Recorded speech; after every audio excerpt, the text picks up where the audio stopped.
السلام عليكم ورحمة الله. الحمد لله نحمده ونستعينه ونستغفره ونعوذ بالله من شرور أنفسنا ومن سيئات أعمالنا. من يهده الله فلا مضل له ومن يضلل فلا هادي له. وأشهد أن لا إله إلا الله وحده لا شريك له وأشهد أن محمدا عبده ورسوله الذي أرسله بالحق بشيرا ونذيرا. أما بعد أعوذ بالله من الشيطان الرجيم. بسم الله الرحمن الرحيم. قم والقرآن المجيد بل عجبوا أن جاءهم منذر فقال الكافرون هذا شيء عجيب أإذا متنا وكنا ترابا ذلك رجل بعيد قد علمنا ما تنقص الأرض منهم وإن لنا كتابا حفيظ. Alhamdulillahi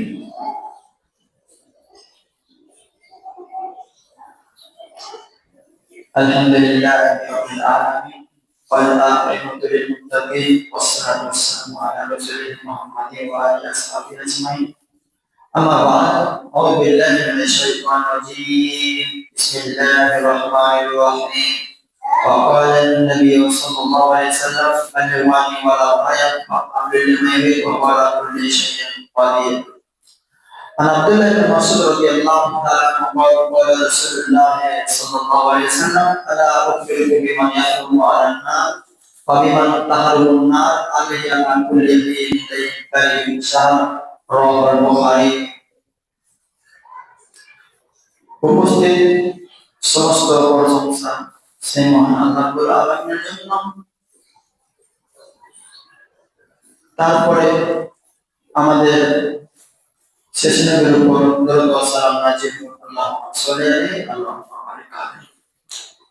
সম্মানিত মাসিদের মুসলিম, আজকে অল্প টাইমের মধ্যে বক্তব্যের বিষয় হচ্ছে সমালোচনা। মহান আল্লাহ কোরআনের মধ্যে বলেছেন ফাবিমা রাহমাতিন মিনাল্লাহি লিনতা লাহুম ওয়া লাউ কুনতা ফাদ্দান গালিযাল লান ফাদ্দু মিন হাওলিক ফা'ফু আনহুম ওয়াস্তাগফির লাহুম ওয়াশাবিরহুম ফিল আমর। আল্লাহ রাব্বুল আলামিন বলছেন যে হে মুহাম্মদ, আমি তোমাকে নরম আচরণ করেছি, তোমার ভাষা নরম করেছি, তোমার দিলটাও নরম করেছি। লান ফাদ্দু মিন হাওলি, তোমার ভাষা যদি কর্কশ হতো, তোমার কথা যদি কর্কশ হতো, তোমার দিল যদি কঠোর হতো, লান ফাদ্দু মিন হাওলি, তাহলে সাহাবায়ে কেরাম তোমার কাছ থেকে সরে যেত। সরল না কেন? তোমার ভাষাটা খুব মিষ্টি, তোমার কথা খুব নরম, তোমার আচরণ খুব নরম, তোমার দিলটা খুব কঠোর নয়, এই কারণে। এরপরে বলছে আল্লাহ রাব্বুল আলামিন ফা'ফু আনহুম, তুমি তাদেরকে ক্ষমা করো। তো কেন ক্ষমা করতে বলছে?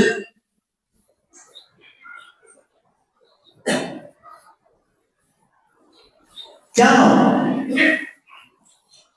তো আল্লাহ রাব্বুল আলামিন বলছেন যে তুমি তো জনগণকে কোরআন এবং হাদিসের কথা বলেছো, দ্বীনের তাবলীগ করেছো, দ্বীনের খিদমত করেছো।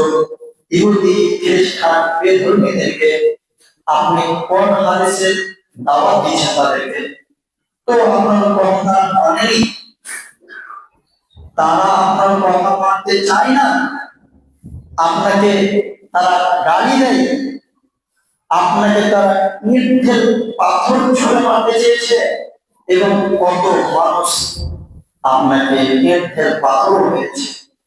তো এর জন্য আমাকে বলো, তাদের পাপ হয়েছে। শুধু তাই নয়, ওয়াস্তাগফির লাহুম, এর জন্য আমি আল্লাহ আমাকে বলো। আল্লাহ তারা না জানতে, তারা না বুঝাতে আমাকে গালি দিয়েছে, আপনি তাদেরকে মাফ করো। দেখেন, একজন নবীকে আল্লাহ এভাবে আদেশ করেছেন, অথচ আমাদের শেষ নবী তো ভালো কথা বলতে গেলেন, কোরআন হাদিসেরই কথা বলেছে, কিন্তু বেধর্মীরা মানেনি, ভালো মনে করেনি, তাদেরকে ভালো লাগেনি, এর জন্য তারা খেলে আপনাকে গালি দিয়েছে, হেঁটে পাথর মারতে চেয়েছেন, এই কথা বলাতে পাপ হয়ে গেছে। তো তুমি তাদেরকে ক্ষমা করো, এরপর আমার কাছেও ক্ষমা চাইতে। কত সুন্দর আয়াত। তারপরে বলেছেন ওয়াশাবিরহুম ফিল আমর, তোমরা যেগুলো কাজ কর্মের ব্যাপারে আমি পরামর্শ।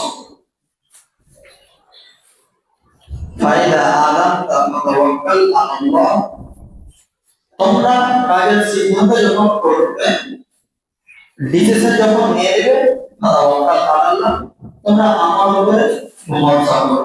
কেন? ইন্নাল্লাহা ইউহিব্বুল মুতাওয়াক্কিলিন, আমি আল্লাহ ভরসাকারীদেরকে, আমি আমাদেরকে পছন্দ করি, আমি আমাদেরকে ভালোবাসি। এটা আল্লাহ নিজেই বলছেন।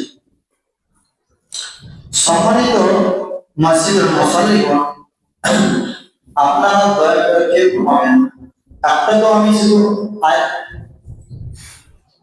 পড়ে আপনাদেরকে তর্জমা শোনালাম। আপনাদের সকলের মাথা যেন উঁচু থাকে। আপনাদের আজকে যে সদাচরণ সম্পর্কে আলোচনা করব মনে করেছি, সেটা যেন আমি আপনাদেরকে বুঝতে পারি এবং বোঝার পরে যেন আপনারা মানতে পারেন।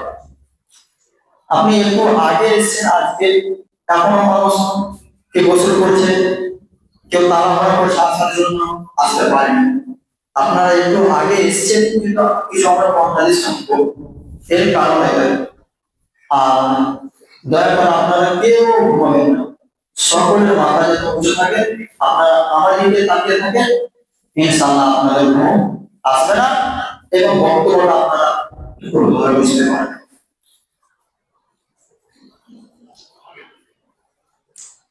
তারপরে এবার আসেন হাদিস।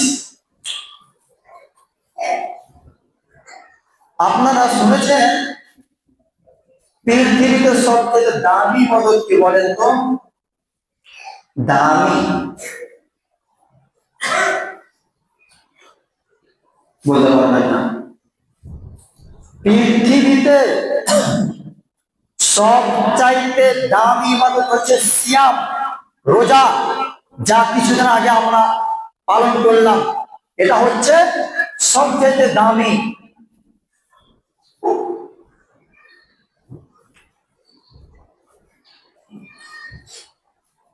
তো আমি আপনি যে এক মাসে পালন করলাম, এটা তো সবচেয়ে দামি ইবাদত।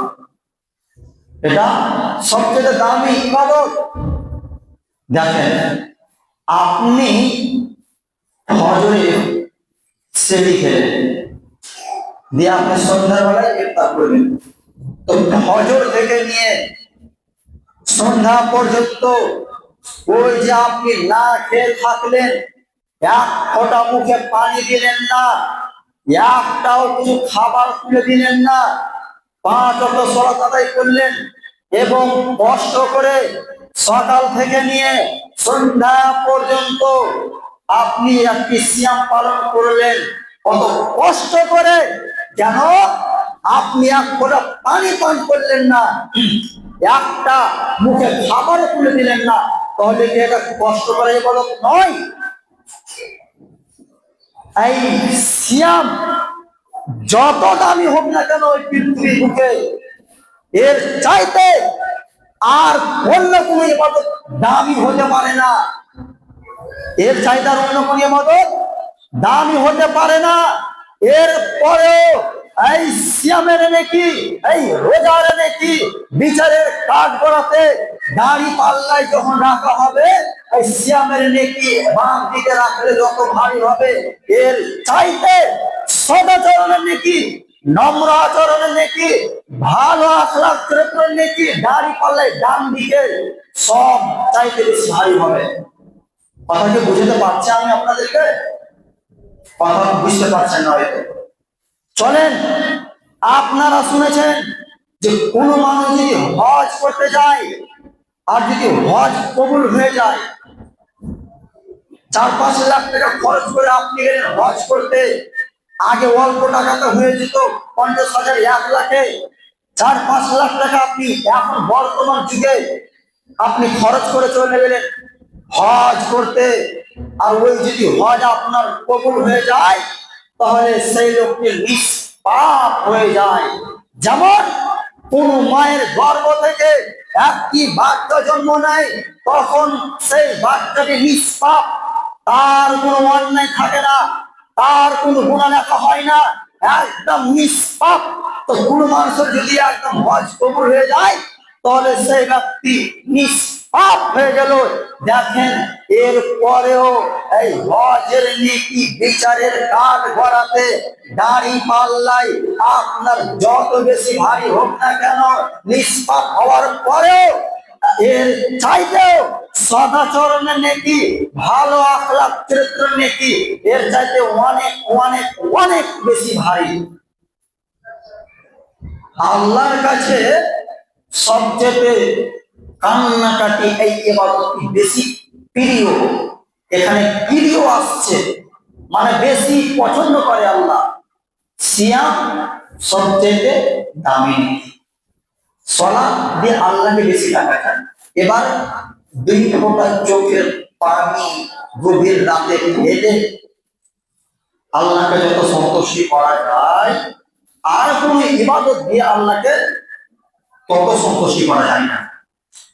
তো এখানে আল্লাহ নবী এই কথাটি বুঝাতে গিয়ে এক পর্যায়ে এভাবে তিনি বলছেন যে গাভীর পোলাম যেটা আপনার গোয়াল এবং আপনারাও দুধ বের করেন, তো ওই দুধ যদি আপনি একবার বের করে নিচ্ছে তো দ্বিতীয়বার কি ঢোকানো যাবে?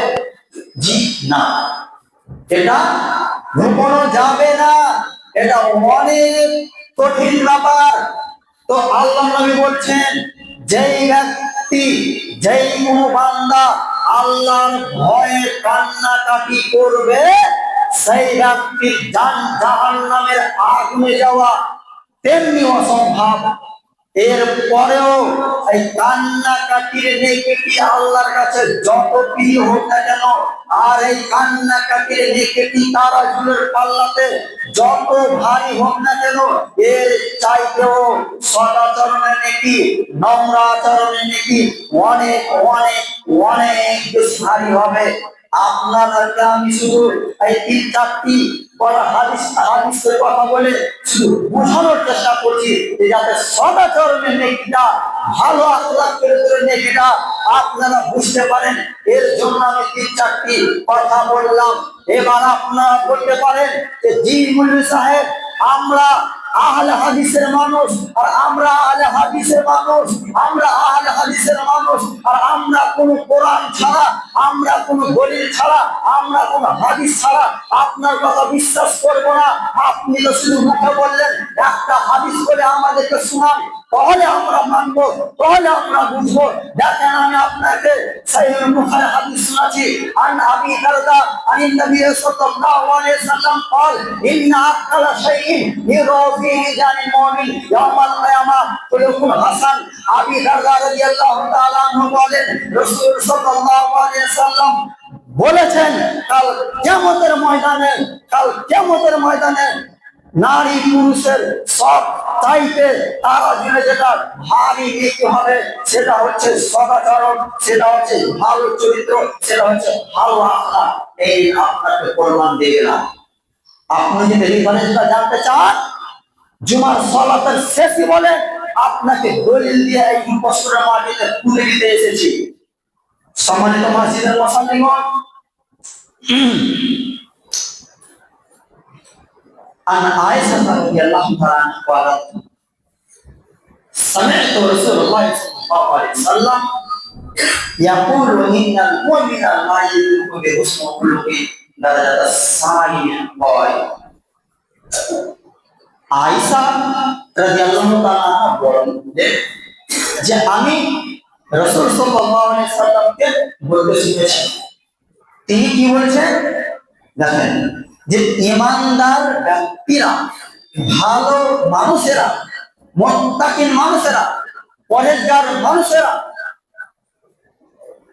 তাদের উত্তম চরিত্র, উত্তম আখলাক দিয়ে তারা নফল সিয়াম পালনকারী এবং রাতের তাহাজ্জুদ পালনকারীর নেকি অর্জন করতে পারে। এবার একটা কথা বুঝে আমি আপনাদেরকে, আমরা কি নফল সিয়াম পালন করি? জি না, আমরা এই রমজান মাসে শুধু এই সিয়ামকে বেশি আমরা পালন করার চেষ্টা করি। জি, আমরা নফল সিয়াম পালন করতে পারি না, 5 ওয়াক্ত সালাত আদায় করতে পারি না, আজকে জুমার দিনের পরেও কিছু মানুষ আছে যে তারা জুমার সালাত আদায় করতে আসবে না, এবং যদি তারা আসেও খুব লাস্টে আসবে। তো আমরা তো রাত্রেও তাহাজ্জুদ তো করতে পারবো না। তো এখানে আয়েশা রাদিয়াল্লাহু তাআলা বলছেন যে আমি রাসূল সাল্লাল্লাহু আলাইহি ওয়াসাল্লামকে বলতে শুনেছি কি, যে ভালো চরিত্র দিয়ে ভালো আখলাক দিয়ে নফল সিয়াম পালন করলে যতটা নেকি হয়, কথা ভালো করে বোঝার চেষ্টা করবে, এবং রাত্রে তাহাজ্জুদ পড়লে যতটা নেকি হয়, এই ভালো ব্যবহার দিয়ে ততটাই নেকি অর্জন করা যায়। তাহলে এই হাদিসগুলো খুব গুরুত্বপূর্ণ না? এই হাদিসগুলো কি খুব গুরুত্বপূর্ণ না? আসলে আমরা মানুষকে এই কোরআন হাদিসের কথা মানুষকে আমরা বুঝাতেই পারলাম না। জি না, আমরা যদি কোরআন হাদিসের কথা মানুষকে বুঝাতে পারতাম, বলার সুযোগ যদি পেতাম, তাহলে মানুষ একে অপরকে দাঙ্গা ফাসাদ করতো না, একে অপরকে উল্টা পাল্টা গালি দিত না, একে অপরের প্রতি জুলুম অন্যায় অবিচার করতো না। আসলে আমরা হাদিস অনুবাদ করে মানুষের কাছে আমরা পৌঁছাতে পারলাম না। দুঃখিত যে আমরা সে জায়গায় সুযোগ পাই না। সুযোগ পাবে কে? যে কেসা কাহিনী বলবে, কোরআন হাদিসের কথা বলবে না, তাদেরকে আমরা সুযোগ দিচ্ছি, আর তারাই তাদের জীবনে সফলতা অর্জন করছে। সম্মানিত মাসজিদের মুসাল্লিগণ, দেখেন সদাচরণ কাকে বলে, আমি আপনাকে একটা সহিহ বুখারীর হাদিস পড়ে শোনাচ্ছি, তাহলে আপনি বুঝতে পেরে যাবেন যে আপনি সদাচরণ কত একটি নেকি, আর সদাচরণ জিনিসটা কেমন। লম্বা হাদিস সহিহ বুখারীর সুমামা বিন ওসাল নাম কি আপনারা শুনেছেন? জি না। সুমামা বিন ওসাল ছিলেন একজন এলাকার নেতা। তিনি ছিলেন ইহুদি, তিনি ছিলেন বেধর্মী, তিনি আল্লাহ নবীর দুশমন। তো তিনি বাড়ি থেকে বের হয়েছে এইরকম একটি তলোয়ার নিয়ে, যে আমি আজকে মুহাম্মাদের গর্দান জুদা করবো, মুহাম্মাদকে মারবো, আমি তাকে হত্যা করবো, আমি তাকে কাতাল করবো। এই এলাকা নিয়ে তিনি মদিনার বর্ডারে প্রবেশ করে ফেলেছে। তখন ওই সুমামা বিন ওসাল ছিলেন একজন এলাকার নেতা। তখন ওই সাহাবায়ে কেরাম আল্লাহ নবীর সঙ্গী সাথী চিনে ফেলেছে। চিনার সাথে সাথে তাকে পাকড়াও করলে, তাকে অ্যারেস্ট করে আল্লাহ নবীকে খবর দিলেন যে আপনাকে মারতে এসেছে সুমামা বিন ওসাল এলাকার নেতা। এই লোকটিকে আমরা হাতে নাতে ধরে ফেলেছি, এখন বলেন কি করতে হবে? আল্লাহ নবী বললেন, তোমরা তাকে কিছু বলো না, তোমরা যারা পরিমাণ তার সাথে খারাপ আচরণ করো না, তোমরা তার সাথে যারা পরিমাণ বিরূপ অন্যায় করো না, তোমরা তাকে মসজিদের নববীর খুঁটিতে বেঁধে রাখো। সেই জামানাতে ছিল বাস তাল বাগেরার খুঁটি, এইরকম পিলারে না, আপনার ওই মসজিদের নববীর খুঁটিতে বেঁধে রাখলেন। রাত চলে গেল, সারা রাত যাওয়ার পরে সকাল বেলাতে আল্লাহর নবী যখন মসজিদের নববীতে প্রবেশ করলেন, তখন সুমামাকে বলছেন, সালাম নাই, কোনো কথাবার্তা নাই, কেন মারতে এসেছো? কোনো কথা নাই। কি কথা? সুমামা, তুমি কি ইসলাম কবুল করবে? তখন নাকি সুমামা বলছে, আরে বলেন কি, আমি ইসলাম কবুল করবো মানে? আমি তো আপনাকে হত্যা করার জন্য আমি তলোয়ার নিয়ে আপনার মদিনার বর্ডার প্রবেশ করে আপনাকে মারার জন্য এসেছি, আর আপনি আমাকে বলছেন ইসলাম কবুল করবে? আমি ইসলাম মানি না, আমি ইসলামকে পছন্দ করি না, আমি ইসলামের বিরোধিতা করি, আমি আপনার বিরোধিতা করি। তখন সেই সুমামা বিন ওসাল বলছে, আপনি আমাকে হত্যা করেন, আপনার এলাকাতে আপনার সাহাবায়ে কেরামদেরকে সাথে নিয়ে যদি আপনি আমাকে হত্যা করেন, তাহলে আপনি আপনার রক্তওয়ালাকে হত্যা করলেন, রক্তওয়ালার প্রতিশোধ নেওয়া হবে। অর্থাৎ আপনি যদি আমাকে আপনার এই এলাকাতে হত্যা করেন, তাহলে আমার বড় ভাই, আমার চাচা, আমার দাদা আপনাকে হত্যা করবে। আর আপনি যদি আমাকে ছেড়ে দেন, তাহলে আপনার অসংখ্য শুকরিয়া আদায় করা হবে। আর ছাড়তে গিয়ে যদি আপনি টাকা পয়সা চান, আপনি বলেন আমি এলাকার নেতা, আমার ক্যাশিয়ার, আমার ম্যানেজারকে বলে আপনাকে লাখ লাখ কোটি কোটি টাকা সাথে সাথে দিয়ে দেওয়া হবে। একদিন চলে গেল, আল্লাহ নবী তার মুখ থেকে খুব ভালো কথা শুনতে পেলেন না। বাড়িতে এসে তিনি বসলেন, আবার পরের দিন সকালে গিয়ে একই কথা বলছেন, সুমামা তুমি কি ইসলাম কবুল করবে? সুমামা বলছে, আরে বলেন কি, আমি ইসলাম কবুল করব না। আপনি যদি হত্যা করেন তাহলে রক্তের প্রতিশোধ নেওয়া হবে, আপনাকে হত্যা করা হবে। আর আপনি যদি আমাকে ছেড়ে দেন আপনার শুকরিয়া আদায় করা হবে। ছাড়তে গিয়ে যদি আপনি কিছু টাকা পয়সা চান, একবার বললেই, একটা ফোন করলেই আপনার বাড়ি গেলে টাকা চলে যাবে। 2 দিন চলে গেল, তারপরে আল্লাহ নবী কোনো কথা বললেন না। 3 দিনের দিন, লাস্ট দিন তিনি এসে বলছেন, সকালবেলাতে এসে, সুমামা তুমি কি ইসলাম কবুল করবে? তখন আমার সুমামা রেগে ক্ষিপ্ত হয়ে বলছে, আরে বলেন কি, আমি কেন ইসলাম কবুল করব? আমি তো ইসলামের বিরোধিতা করি। আপনি যদি আমাকে হত্যা করেন তাহলে রক্তের প্রতিশোধ নেওয়া হবে। আমার বাপ চাচা, আমার খানদান, আমার পরিবার আপনাকে হত্যা করবে। আর আপনি যদি ছেড়ে দেন আপনার অসংখ্য শুকরিয়া আদায় করা হবে। ছাড়তে গিয়ে যদি আপনি আমাকে কিছু টাকা পয়সা চান, একবার বলেন, হে মোহাম্মদ আপনি একবার বলেন যদি কিছু টাকা লাগবে তো আমার ম্যানেজারকে ফোন করে আপনাকে লাখ লাখ কোটি কোটি টাকা দিয়ে দেওয়া হবে। তখন আল্লাহ নবী সাল্লাল্লাহু আলাইহি সাল্লাম বলছেন, উমার তোমরা তাকে ছেড়ে দাও, তার হাতের রশি বাঁধা রয়েছে, এই রশি খুলে দাও। তাকে ছেড়ে দিল। আল্লাহ নবী কোনো কথা বললেন না। ছাড়ার সাথে সাথে লোকটি যখন মসজিদের নববী থেকে বের হলেন, তখন তিনি মনে মনে চিন্তা করছেন, আরে পৃথিবীতে আমি অনেক মানুষ দেখেছি, আমার অনেক পাড়া প্রতিবেশী গ্রামের লোক, মানুষজন, আত্মীয় স্বজন, ভাই বাবাজিকে দেখেছি, কিন্তু এই মোহাম্মদের মতন আমি ভালো মানুষ দেখিনি। এই মোহাম্মদের মতন আমি ভালো মানুষ দেখিনি। তিনি তো আমাকে এই কথাটুকু বললেন না যে, হে সুমামা বিন উসাল, তুমি আমাকে কেন মারতে চাইছো? তোমার সাহস দেখো, তোমার সাহস দেখে তো আমি অবাক চলে গেলাম। এবং আল্লাহ নবী উমারকেও বললেন না যে, হে উমার, এই লোকটির সাহস কত গো, কেমন লোক গো, বাঘের মতন সাহস, কত তার প্রবল, একটু ভয় করলো না এই লোক।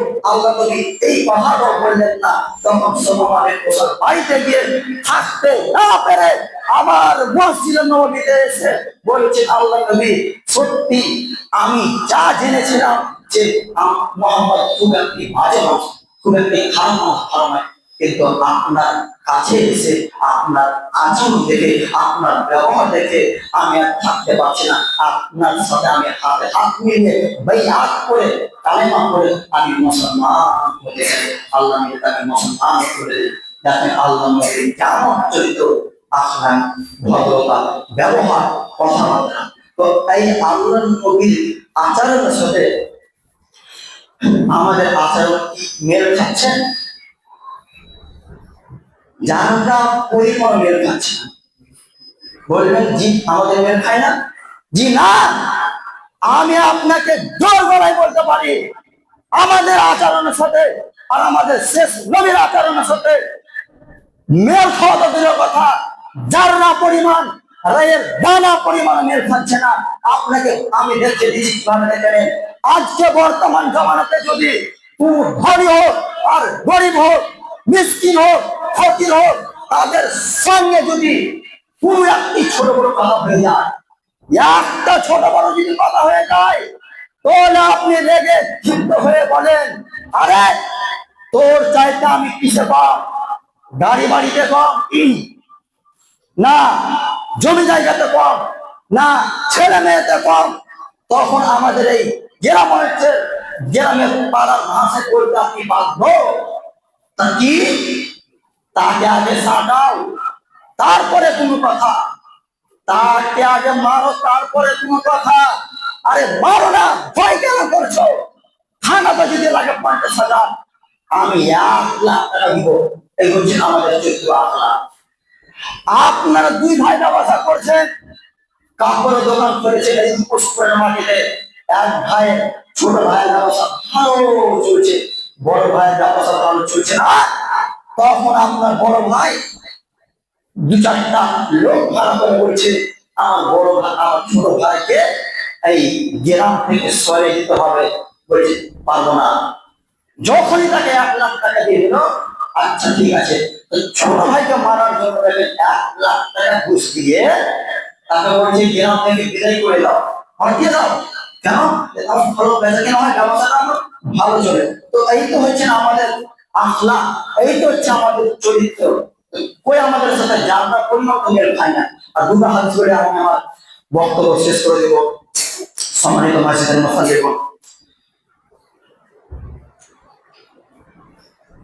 عن عبد الله بن عمرو فقال قال رسول الله صلى الله عليه وسلم ان من خياركم احسنكم اخلاقا। এই হাদিসে রাবি হয়েছে আব্দুল্লাহ ইবনে আমর। আল্লাহ নবী সাল্লাল্লাহু আলাইহি ওয়াসাল্লাম বলেছেন, এই পৃথিবীতে যত মানুষ রয়েছে আদম থেকে নিয়ে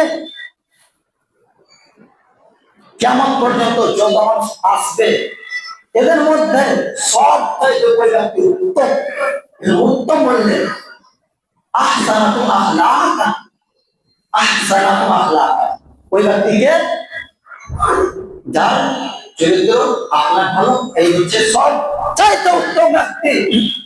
আল্লাহ নবী বললেন না যে ব্যক্তি 5 ওয়াক্ত সালাত আদায় করে সেই বেশি অতি উত্তম। আল্লাহ নবী বললেন না যে ব্যক্তি হজ করে সেই ব্যক্তি অতি উত্তম। আল্লাহ নবী বললেন না যে ব্যক্তি সিয়াম পালন করে এই লোকটি বেশি উত্তম। কি বললেন? আহসানাকুম আখলাকান, যার আখলাক করতে ভালো সেই ব্যক্তি হচ্ছে সবচেয়ে অতি উত্তম। আব্দুল্লাহ ইবনে মাসউদ রাদিয়াল্লাহু তাআলা আনহু বলেন قال رسول الله صلى الله عليه وسلم الا اخبركم بمن يخلق النار عليه على كل حي الذي قريب سهل। আব্দুল্লাহ ইবনে মাসউদ রাদিয়াল্লাহু তাআলা আনহু বলেন রাসূল সাল্লাল্লাহু আলাইহি ওয়াসাল্লাম বলেছেন, হে আমার সাহাবায়ে কিরাম, হে আমার সঙ্গী সাথী, আমি কি তোমাদেরকে এমন লোকের সুসংবাদ দেব না?